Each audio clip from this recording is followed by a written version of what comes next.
Welcome into Ticker News. Imagine you're playing a game of chess. You have the king, the queen and the bishop, and then there's a whole bunch of pawns. Well, some may say that's the perception of Pacific Island states in the intense geopolitical battle taking place within their region.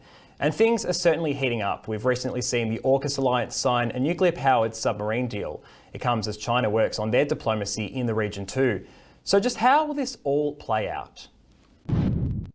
For more, let's bring in Dr. Tess Newton Cain from the Griffith Pacific Hub. Dr. Tess, thank you so much for your time today. Do you think AUKUS undermines Australia's relationship with Pacific Island leaders? I think that's a very important question. I don't know that I think it's too simple to say that it undermines it. I think based on what we've seen from a range of reactions across the region, it certainly has introduced an additional complexity into that relationship. So can Pacific Islands use this AUKUS alliance to their advantage? Well, I think that's a good point. I think one of the things that I've been thinking about quite recently is that we're increasingly seeing this coming together, or this enmeshing of what had previously been two quite parallel conversations. So we had the conversation around geostrategic anxiety and geopolitical competition. And then we had the conversation around climate change and environmental concerns. And increasingly, those two streams are mixing, as we would say in Ghostbusters language. And I think that that does give the Pacific Island leadership and Pacific Island leaders an opportunity to leverage the desire of AUKUS partners to have Pacific approval with getting more from those same partners when it comes to things that the Pacific really cares about, such as climate ambition. So we've heard a lot of the Pacific Island leaders ask the region not to be militarised. Would you say that that is happening anyway?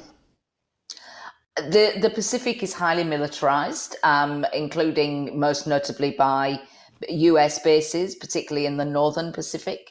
There's a significant amount of military-grade infrastructure building going on to the cost of the Australian taxpayers, particularly around upgrading facilities for Guardian-class patrol boats that require different onshore provisions than the previous boats. And we've also seen commitments to upgrade infrastructure in Vanuatu for the paramilitary VMF.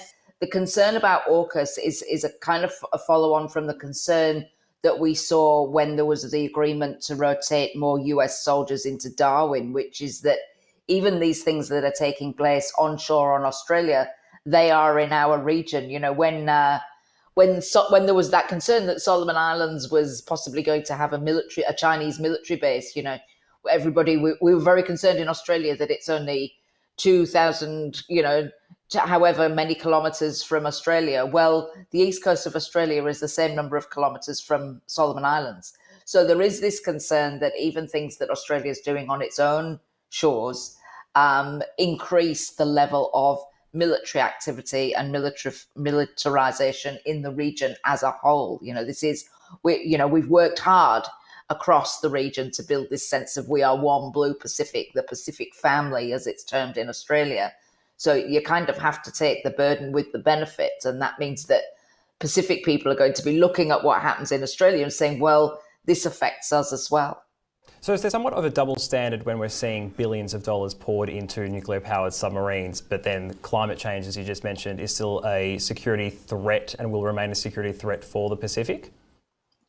I think that is a question that people should be prepared to answer who make these decisions. I mean, the states of the Pacific, the small island states of the Pacific have made it very clear for some time that their ability to access available climate financing is severely limited. You know, they're looking at something like a 5-year lead into actually seeing any money hit the ground.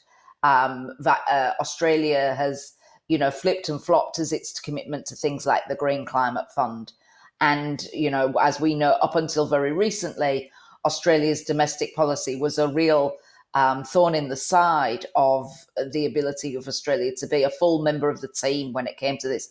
So I think it is a valid question, is if there is the political will to make this dollar investment of such proportions in relation to one thing that is perceived or framed as a threat? Where is the political will and the dollar contributions to this thing that is already a threat, not just in the Pacific, but in Australia, whether it's, we've seen flooding, we've seen bushfires, which are exacerbated by climate change. This isn't something that Australians have no knowledge of. They have a very clear and present knowledge of what this means.